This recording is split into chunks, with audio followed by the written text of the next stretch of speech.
Ya Rasulullah Jika kita salam dicaci maki orang, disesatkan orang, ini ujian apa? Apa ujian kalau dicaci maki orang? Apa yang sedang Allah ingin beri? Suatu makom yang diperoleh oleh sebagian ulama 70 tahun mereka tidak sampai, tapi cukup kita dihujat dengan beberapa hari, bahkan satu hari orang sampai. Bagaimana caranya? Jika ada orang menghujat, doakan kebaikan bagi orang itu. Inilah kalam para imam dahulu, ya. Para musuh itu padatun atau uddatun, para musuh atau a'da'un lahum faddun alayya wa minnah. Para musuh itu orang-orang membenciku, orang-orang yang mencari kesalahanku. Nah, selama kita ini, adakah kita dicari kesalahan oleh orang lain? Ada? Pasti ada. Adakah kita ini kalau dicari kesalahan, kata Dr. Fawzi, pasti ada salahnya. Hatta Nabi Adam dicari kesalahannya oleh Nabi Musa, ketemu salahnya. Betul tak? Buka Sahih Bukhari, ketemu apa yang oleh Orientalism dikata kesalahan-kesalahan Muhammad. Masya Allah. Mereka kumpulkan beberapa riwayat-riwayat kesalahan-kesalahan Muhammad. Na'udzubillah min dzalik. Ada seorang Nabi Muhammad SAW dicari kesalahannya oleh Orientalis yang tidak beriman kepada beliau, kejumpa. Apalagi kita, ya. Maka beliau mengatakan, orang yang memusuhiku, asbab dia aku diberi anugerah oleh Allah SWT. Harusnya berbaca wirid puluhan tahun, tapi cukuplah puasa puluhan tahun, cukuplah dicaci maki orang sehari, 2 hari, 3 hari, sebulan, 2 bulan, dia sampai di maqam as-sabr, maqam kesabaran, maqam ma'iyah. Jadi orang kalau tanya bagaimana cara muraqabah ma'iyah, tidak usah zikir 70.000 la ilaha illallah, mungkin anda capek, ya, tapi ada jalur pintas, ya. Engkau dihujat orang, bagaimana cara menanggapinya? Salamatus sadar. Apa arti salamatus sadar? Tidak membiarkan ada kata-kata buruk masuk dan muncul dari dalam diri, ya. Jika kita memunculkan apalah itu orang, jika kita mengatakan dia nggak lebih alim daripada aku, jika kita mengatakan tariqah dia tidak sahih, ya, tidak satu level, berarti kita menumbuhkan sombong. Tapi jika katakan alhamdulillah ada orang menegurku, tiadalah ada orang menegurku kecuali dengan izin dari Allah SWT. Itulah tuan-tuan. Jika syaitan iblis menggoda Sayyidina Adam dengan izin Allah, maka jika ada orang hasad, iri, dengki kepada kita, itu dengan izin Allah. Ridha. Jika kita ridha, kita naik lagi makom yang lebih cepat lagi dari sabar kepada ridha. Itu lama sekali, karena banyak orang sabar tidak ridha. Betul kan? Perempuan ini khususnya, ya. Tuan-tuan ini lah, asbab tuan-tuan ini, perempuan itu nggak sabar, tapi tidak ridha.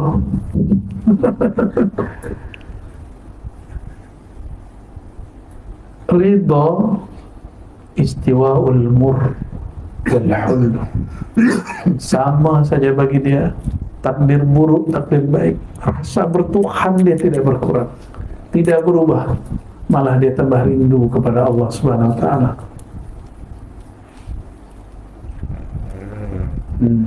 Sudah sampai di alam lain. Lelah hayati. Allahumma salli ala sayyidina Muhammad.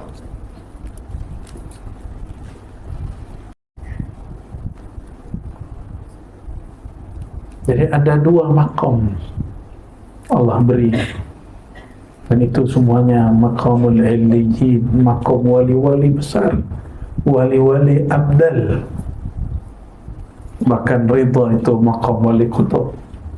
Orang ridha itu wali kutub. Orang sabar dia wali abdal. Kenapa dia sabar? Dia salamatus sadar. Ciri-ciri abdal, qalbunya tidak menyimpan kebusukan. Ya. Mungkin banyak orang bertanya, adakah batas kesabaran? Ada batas kesabaran jika Anda sudah tidak sabar. Dan lain orang, lain makomnya, lain batasnya. Tapi jika seseorang mengerti hakikat sabar, hakikat sabar itu muraqabah ma'iyah. Inna Allah ma'as sabirin. Sesungguhnya Allah membersamai orang-orang yang sabar. Kenapa? Coba lihatlah orang sabar, lidah dia selalu nyebut nama Allah, ya Allah, ya Allah. Apalagi ya Allah. Ujian lagi apa ya Allah? Dugaan apa lagi? Semua disebut Allah, Allah, Allah, Allah, Allah. Dan dia membaca penuh dengan zaum, penuh dengan rasa. Yang mana dia tidak dapatkan itu di atas sajadah. Ya, betul tak? Ya. Oleh karenanya hakikat sabar itu sudah masuk kepada maqamul iliyyin, ala wahya muraqabatul ma'iyah, muraqabah bersama dengan Allah SWT. Tapi orang awam salik pemula, murid pemula mengira dia bersama Allah. Tapi kalau orang yang sudah mengerti hakikat a'lal iliyyin, ini lain lagi. Ini makamnya para aktab, para wali-wali itu.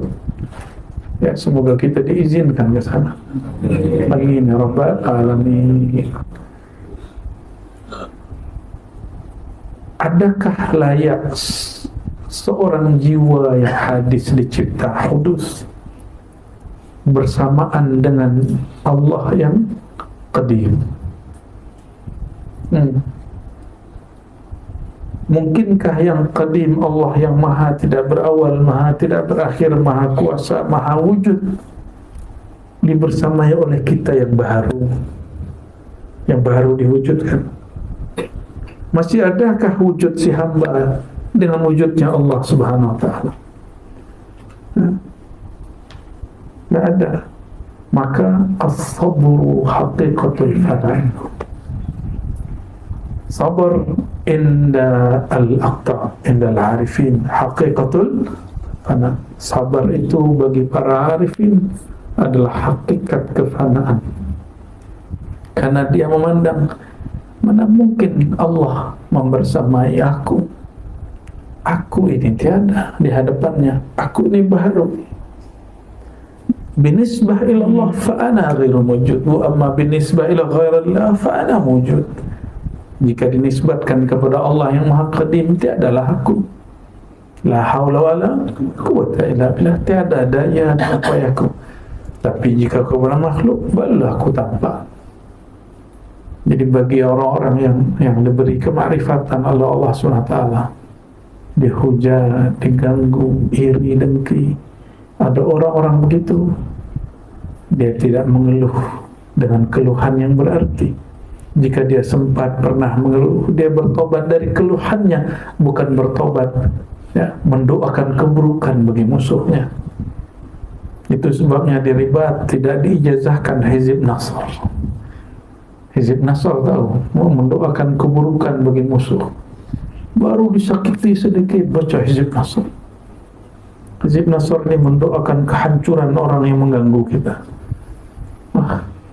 Sesama muslim masih bersyahadat didoakan ya. Saya pun dulu mengamalkan begitu, tapi sudah tidak mengamalkan itu, hanya untuk perang terhadap orang zalim ya. Zalimnya sudah mengganggu hayat kita, mengganggu ketenangan kita, baru ya, ketenangan yang dalam artian yang luas ya. Tuan-tuan ini kan kalau tidak buka komen-komen YouTube, komen-komen Facebook, komen-komen Instagram, tidak ada masalah hidup. Kita cari-cari masalah karena kita cari-cari komen. Salah tuan baca komen, salah puan baca komen, tidak usah dibaca. Jika itu merosak ke dalam diri, tidak usah dibaca. Kita yang mau cari-cari kesalahan. Inilah anehnya. Detik pertama dia mesti happy. Ketika buka sosial media, ada orang menghujat dia, langsung detik kedua wajahnya berubah, jantungnya berdebar, perasaannya mulai gelisah. Ya salam. Siapa yang meracuni diri sendiri? Kita yang meracuni diri kita sendiri. Ya, mau hidup sehat lahir batin, tidak hanya makan yang sehat, bacalah yang sehat-sehat. Ya, bacalah yang baik-baik. Oh, orang Melayu nih, kata orang, hobi baca. Baca apa? Baca komen, baca WhatsApp. Masya Allah. Tapi kalau diberi buku satu, detik ketiga huruf Zai dan Kha langsung akhirnya awalnya dia membaca buku, lama-lama buku membacanya. Allahumma salli wa sallim wa barik alaih. Maka perhatikan saudara-saudariku, tuan-puan, jika di surat sebelum An-Nas ini asrar luar biasa di situ. Kita diajarkan berlindung bukan dari zat orang yang hasad, tapi dari perbuatan orang yang hasad. Namun Allah memberikan penampakan di situ. Yang nampak orang hasad, tapi jangan engkau terjebak pada hasadnya. Perhatikan, idza hasad, berlindunglah min syarri hasidin, bukan min hasidin. Berlindunglah dari keburukan orang yang hasad saat dia hasad, idza hasad, bukan dari orang yang hasad. Lain. Kenapa? Orang yang hasad itu adalah mesin-mesin Allah SWT untuk mengangkat derajat hamba. Yang makhluk paling hasad di muka bumi, paling iri dengki di muka bumi, ahsadun nas iblis, syaitan. Makhluk yang paling iri dengki kepada yang lain adalah iblis. Maka siapa yang mengalir iblis dalam dirinya, dia akan menjadi orang yang iri dan dengki. Dan perhatikan, Allah berikan kita ibrah yang luar biasa. Berlindunglah engkau min syarri hasidin idza hasad, bukan min hasidin. Apa bezanya min syarri hasidin dengan min hasidin? Min syarri, dari keburukannya orang yang hasad, karena kullun nas hasidun. Setelah saya melihat-lihat, ya, kontemplasi, melihat ke dalam diri, ke semua, ternyata semua manusia itu hasad. Semua manusia hasad, tiada manusia yang tidak hasad. Apalagi jin, bahkan malaikat pun ada hasadnya. Tapi hasad itu ada dua, la hasada illa fitnatain. Maka ada dua hasad yang dibolehkan oleh Allah SWT. Rajulun atahu Allahu malan fayatasaddaq bihi ana al-laili wa ana an-nahar, wa rajulun atahu Allahu ilman atau Qur'anan yatluhu ana al-laili wa ana an-nahar. Orang yang diberi harta, dia berbagi siang dan malam. Siang dan malam secara zahir waktu, tapi secara batin zahir, orang yang memberi sedekah siang itu orang yang punya materi. Orang yang bersedekah malam, orang yang bersedekah nur kepada orang lain, bersedekah ilmu kepada orang lain. Ini penjelasan Al-Imam Al-Hakim At-Tirmidzi, ya. Ana al-laili wa ana an-nahar, malam dan siang. Malam ahlullah, siang itu orang punya harta. Malam menunjukkan dia punya nur dalam dirinya, itu yang dibagi-bagi. Makanya kita hormat kepada dermawan ilmu dan dermawan harta, ya, kita hormat kepada mereka. Semoga Allah memberkahi mereka, amin ya rabbal alamin. Dan yang itulah yang disebutkan, ya, orang yang diberi ilmu, beri Quran, dan dia membacanya siang dan malam. Allahumma shalli ala sayyidina Muhammad. Maka ulama kita menyebut hasad yang positif, yang ijabi, disebut dengan ghibtah. Bahasa Arabnya apa? Ghibtah. Saya pernah bahas ini, tapi sudah lama sekali. Ghibtah itu lainnya dengan hasad yang salbi, iri dengki. Iri dengki, kita iri kepada saudara kita dan kita mengangankan nikmat Allah hilang dari dia. Kita angankan Allah kemudian mentakdirkan buruk kepada dia. Itu namanya iri dan dengki yang negatif. Itu hasad syaitani. Hasad syaitani. Ada hasad yang tidak syaitani, hasad yang tadi zulmani, ada hasad nurani, hasad nur. Itu yang tadi. Kita melihat orang kaya dan kita ingin kaya seperti dia supaya kita dapat beramal seperti dia. Kita lihat orang kaya beramal, Masya Allah, kalau orang kaya maka dia suka berbagi, dia suka bantu orang, dia tenang beramal, dia bolehlah haji umrah sering-sering, dia bolehlah ziarah jauh-jauh, dia bolehlah berguru kepada syekh dari manapun. Maka kita berangan-angan, semoga saya diberi kekayaan oleh Allah sehingga saya boleh juga seperti itu. Itu namanya ghibtah. Apa sebutannya? Ghibtah. Menginginkan apa yang didapat orang yang dapat nikmat, tapi tidak mengangankan keburukan bagi mereka. Paham? Betul semua kita orang hasad? Tapi ada hasadnya hasad gelap, kegelapan syaitan. Ada hasadnya hasad nuraniyah, hasad cahaya Allah Subhanahu wa ta'ala.